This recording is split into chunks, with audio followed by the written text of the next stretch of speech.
Hey, cette vidéo est sponsorisée par Oli. Oli, c'est une marque de soft drink sans sucre qui propose deux gammes de boissons différentes. On a les energy drinks d'un côté et de l'autre les iced tea. Par exemple, pour tourner cette vidéo, je me suis fait un petit energy drink au goût savoureux de la mangue, du maracuja et de l'ananas. Et ce goût, c'est vraiment un des meilleurs. Dans les iced tea, on peut retrouver des antioxydants et de multiples vitamines, ce qui peut aider pour votre hydratation si vous faites du sport. Et dans les energy drinks, le vrai plus, c'est que c'est sans sucre, sans taurine et avec des arômes et colorants naturels. Donc c'est plus sain que la majorité des boissons dans le même genre. Tous leurs ingrédients sont listés sur leur site web si vous voulez en savoir plus, et si vous êtes perdu par tous ces goûts fabuleux, vous pouvez tout simplement prendre un pack découverte, soit mixé entre iced tea et energy drink, ou un de chaque, et ça vous permettra de trouver le ou les goûts que vous préférez. La livraison est offerte, leurs produits viennent d'Allemagne et ils ont en vente de magnifiques shakers comme celui-ci ou celui-là. Car oui, Oli c'est des boissons en poudre, ce qui permet de réduire sa consommation de bouteilles en plastique, donc en plus d'être healthy, c'est bon pour la planète. Pour réduire les coûts, vous pouvez utiliser mon code ACE5 qui vous permettra d'avoir une réduction de 5 € sur votre première commande, et je les remercie sincèrement d'avoir sponsorisé cette vidéo car tout simplement j'adore le design de leurs produits, mais en plus c'est vraiment bon.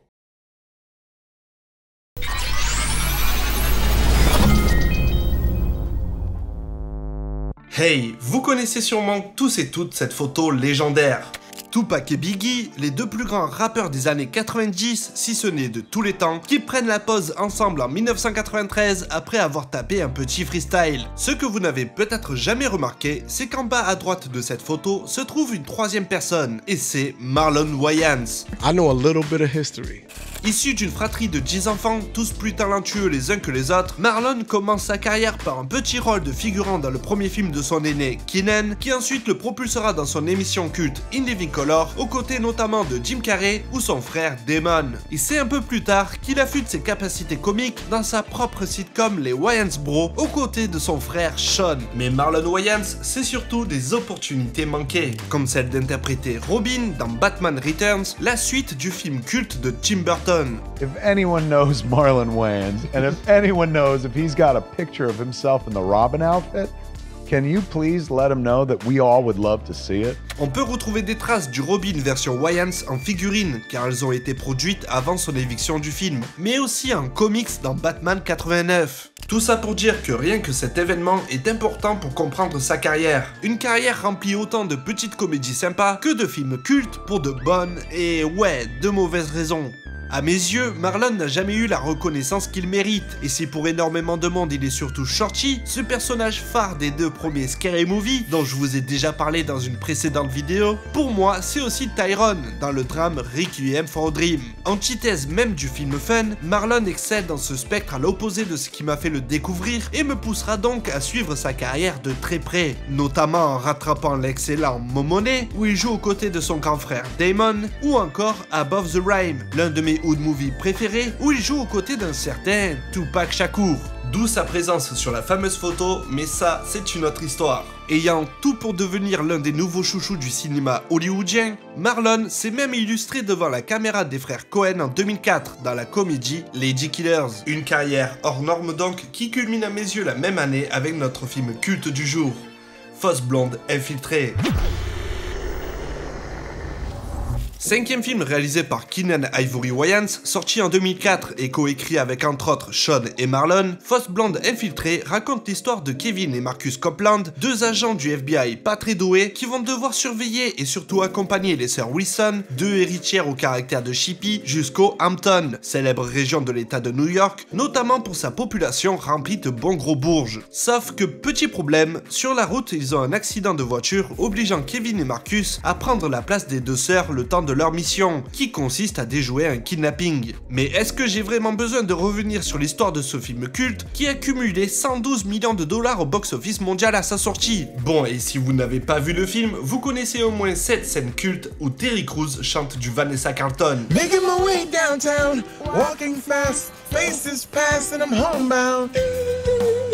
Et si vraiment tout ça ne vous dit rien, je vais essayer de vous expliquer pourquoi vous devez le voir et surtout comment tout ça est devenu culte. Évidemment, le film en lui-même est sorti dans un contexte particulier déjà pour les Wayans. Couronné du succès colossal de Scary Movie et malgré une réception plus que mitigée du deuxième opus, plusieurs studios essaient quand même de signer leur prochaine comédie. La Fox, Universal et DreamWorks sont en tête des négociations, mais c'est Sony et sa branche Révolution qui vont trouver un accord avec les frères pour 2 films. Au même moment, Dimension Film, alias les frères Weinstein, lance la production de leur Scary Movie 3 avec au scénario Friedberg et Setzer et à la réal notre cher David Zucker. La suite des événements de ce côté, je vous l'ai déjà raconté, et pour le reste, vous vous en doutez. Le trio ne rempile pas pour un énième film parodique, en tout cas pas dans leur style précédent, mais sur une comédie plus traditionnelle avec une grande louche de leur humour si particulier. Attrapez, je vous renvoie la balle.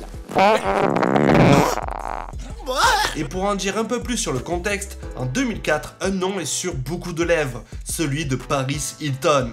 On va passer l'histoire de One Night in Paris, son fameux film amateur ayant fait grande sensation, surtout sur internet. An illicit sex tape starring Paris Hilton hit the internet this week. It's the first time that the words Paris Hilton and job have ever been used in a sentence.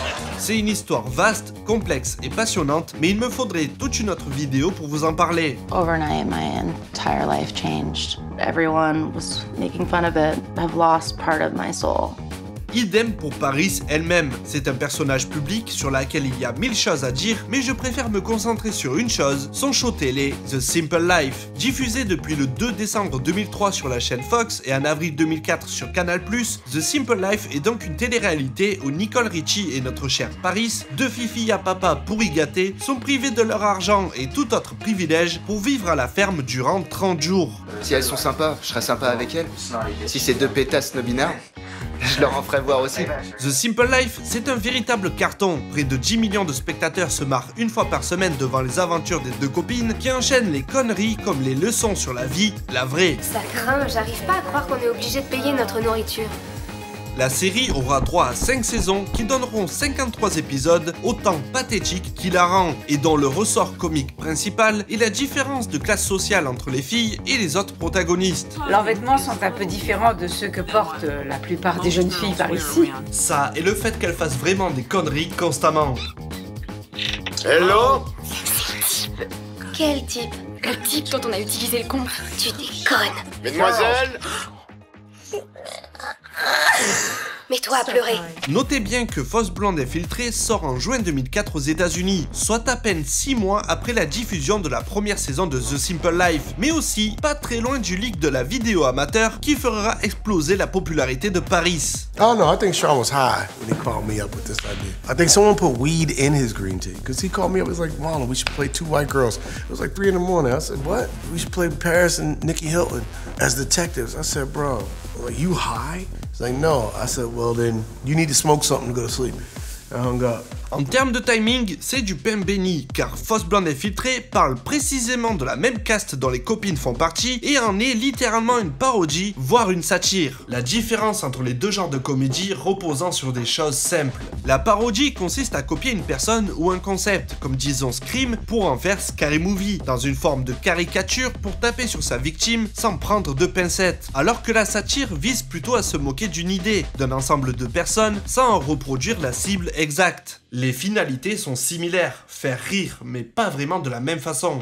On ne se moque pas d'une personne en particulier, en l'occurrence ici Paris Hilton, mais du système autour d'elle pour en faire ressortir la bêtise. C'est pour ça qu'on peut faire le jeu des 7 différences entre les sœurs Wilson et les 2 stars de The Simple Life, sans pour autant faire de ces dernières des cibles précises. Ce qui, vous le verrez plus tard, a son importance. C'est les mêmes personnes, mais présentées en biais, avec un décalage humoristique très prononcé pour dénoncer plus ce qui amène ce genre de personnes à exister que les personnes elles-mêmes. Et ça va bien plus loin que ça, puisqu'en réalité, le film parle davantage de la position des femmes dans cette société-là, voire dans la société tout court, que de lutte de classe. C'est le point qui fait de Fausse Blonde Infiltrée un classique de la comédie moderne, en plus d'être un film qui tient la route sur le temps long.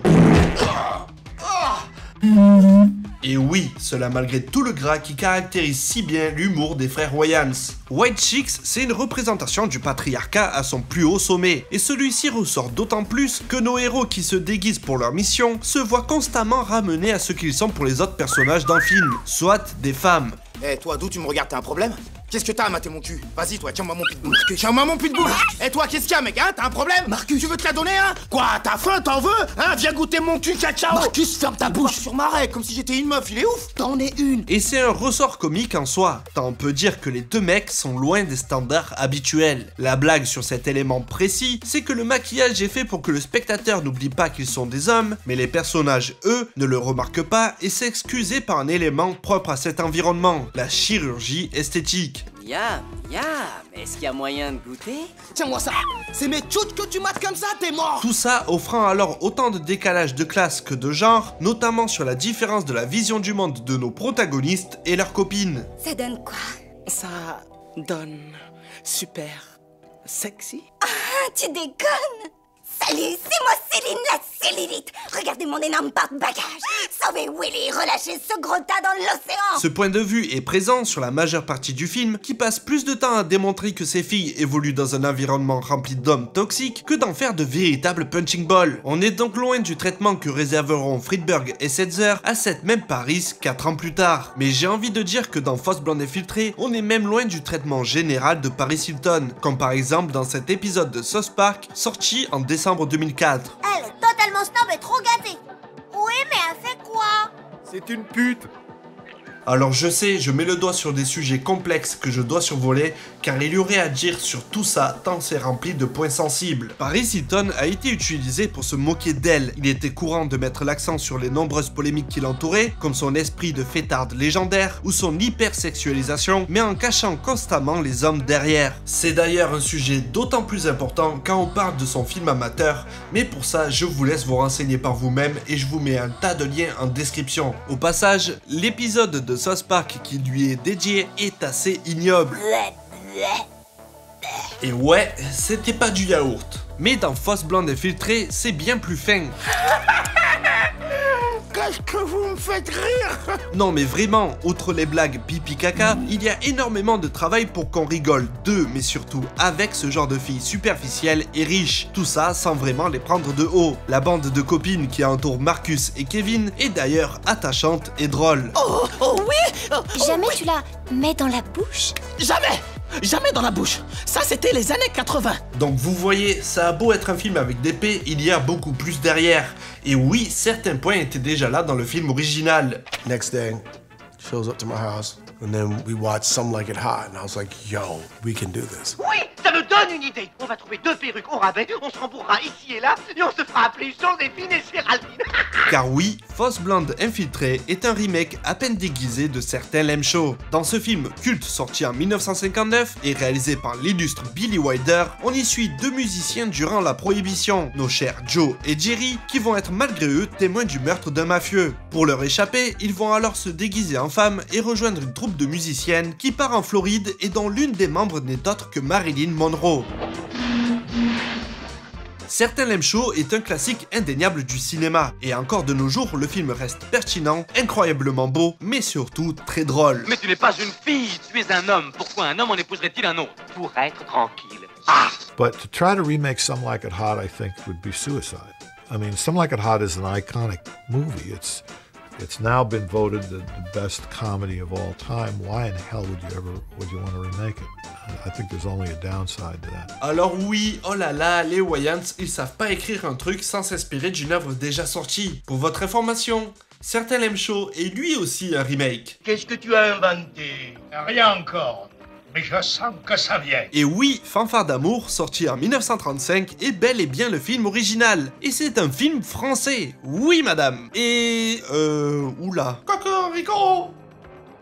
Donc oui, pour recontextualiser ça... En gros, nos 2 musiciens se déguisent au fil des modes pour trouver du travail. Ils font plusieurs ennemis jusqu'à tomber sur la mode des troupes de femmes et vont donc se transformer pour avoir un job. Ça donne une cohérence certaine à la suite, mais bon, ça, c'était vraiment pas obligé. Fausse Blonde Infiltrée, lui, utilise l'astuce du FBI et de la technologie de pointe pour faire passer la pilule. Ce qui est pratique d'ailleurs, pour avoir une intrigue avec un minimum de suspense. Sinon, les 3 films sont assez similaires. On est dans la majeure partie sur du pur vaudeville. vaudeville, c'est-à-dire de la comédie de situation, mais une situation particulière qui amène à des sous-textes plus ou moins évidents, d'où la répétition du personnage de riche très forceur envers un de nos héros. Dans les 3 films, on a ce personnage et ce quiproquo, et si dans Fausse Blonde Infiltrée, Terry Crews excelle dans le rôle et le cringe qui peut l'entourer... Où est passé le soleil? Doucement, Miss Chocolat Blanc. Je ne voudrais pas vous voir fondre. La meilleure version à mes yeux se trouve dans certains lame shows. Ascout, je serai franche avec vous, nous ne pouvons pas nous marier du tout. Pourquoi? Pour commencer, je ne suis pas une vraie blonde. Pas d'importance. Vous ne comprenez pas, Ascout. Je suis un homme. Ah, personne n'est parfait. C'est pas pour rien que le film est devenu un classique tant le sous-texte sur l'homosexualité est présent, mais surtout en avance. C'est brillant parce qu'à la base, le vaudeville est justement réputé pour être de la comédie sans véritable morale, ce qui vient en grande partie de son origine, le théâtre. Et si donc on rigole juste de situations burlesques... Bébé, c'est pas ce que tu crois! C'est un mec! Fais-toi soigner! D'autres situations impliquent des rapports de pouvoir et donc évidemment de la politique. Et ça, les Wayans l'ont très bien compris. Terry Crews y est décrit comme un prédateur et les gags sur ça sont très appuyés, voire violents. Vous savez ce qu'on dit? Entrer dans le lit d'un black, c'est en sortir dans un fauteuil roulant. Hé, Latrell, je voulais te dire que c'était super hier soir. Tony. Bon d'accord, passe-moi un coup de fil. C'est une version plus inoffensive dans certains lame shows, voire même attachante d'un côté. Là, le mec est un danger ambulant, c'est bien explicite, et il n'hésitera pas à essayer de droguer Marcus à son insu. C'est ce level de dangereux. Alors il va être puni, tout comme son fournisseur. Bonjour, flocon de neige. Et même si la vanne reste limite, pour être bien clair à la fin, quand il découvre que celle qu'il convoitait était un homme, il réagit comme ça. Vous êtes en train de me dire que vous n'êtes pas... Ouais, je suis pas une femme. Blanche? On t'a pas dit que c'était une fête 100% blanche, hein? Et faites quelque chose, virez-moi ce bambou-là. Alors oui, c'est pas fun de A à Z, mais le sous-texte est là. Pour revenir à la version française 2 minutes, bon ben ça devrait faire fermer les gueules des calquidjo qui ont osé dire de Fausse Blonde Infiltrée que c'était un film raciste parce que 2 noirs déguisés en blanches, blablabla. Je vous jure que c'est ce que pensent certaines personnes et c'est effrayant de bitches. Surtout que Fausse Blonde Infiltrée a été réceptionné par une tonne de Razzie Awards, une espèce de cérémonie qui serait l'inverse des Oscars par exemple, et où sont récompensés les pires films selon des critères très souvent à côté de la plaque. Et 5 ans plus tard, les Oscars, eux, ont nominé Robert Downey Jr. pour son blackface dans Tonnerre sous les tropiques. Are you kidding me? Car oui, pour moi, Marlon Wayans aurait mérité d'être nominé en tant que meilleur acteur principal aux Oscars pour Fausse Blonde Infiltrée. Je dis pas qu'il aurait battu Sean Penn dans Mystic River, mais bon, à la place d'un Johnny Depp, c'était pas très déconnant. J'exagère un peu, mais c'est pour que vous compreniez bien mon propos. Fausse Blonde Infiltrée est une comédie simple et cracra, du pur Wayans de A à Z. Mais justement, comme pour Scary Movie, Spoof Movie, I'm Gonna Get You Sucker, mais surtout Hollywood Shuffle. Salut! Bonjour, je m'appelle Robert Taylor.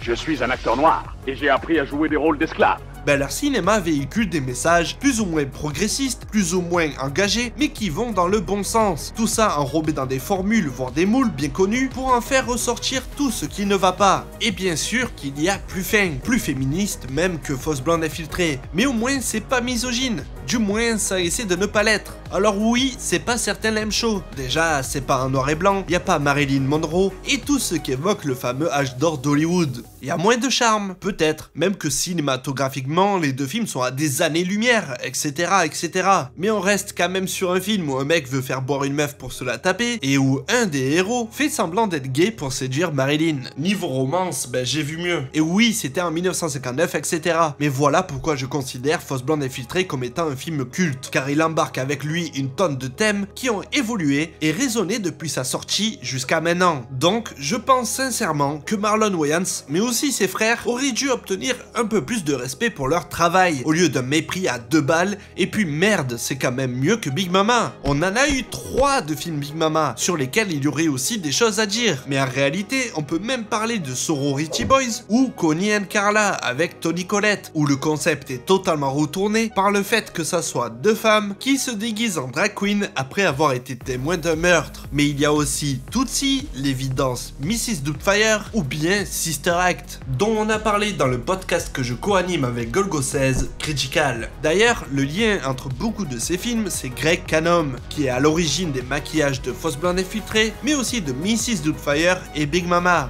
Il a une carrière extraordinaire et un talent certain pour le make-up, comme on peut le voir dans Vice, Idle Hand ou The Mask. Et bref, vous le voyez, même dans une remise en contexte au cœur du cinéma, Fausse Blonde Infiltrée évoque toute une galaxie de comédie, un univers où les codes sont brisés, réinventés sans cesse par des artistes avec une vision du monde à un moment donné, qui en font ressortir les meilleurs et pires aspects avec des gags, plus ou moins drôles, mais signifiants. En bref, c'est culte pour tout un tas de raisons, dont une des plus frappantes reste que White Chicks est un film assez universel, non seulement par les films qui le précèdent, véritable monument du cinéma ou non, mais aussi et surtout par ses codes, simples, populaires, mais qui mêlent des thématiques importantes, comme la couleur de peau, le genre et les classes sociales, et ça, comme on a rarement vu au cinéma. Making my way downtown, walking fast, faces past and I'm home now. Et pour Little Man, bon ben ça on en parlera sûrement une prochaine fois. C'était Ace Modé, à la prochaine.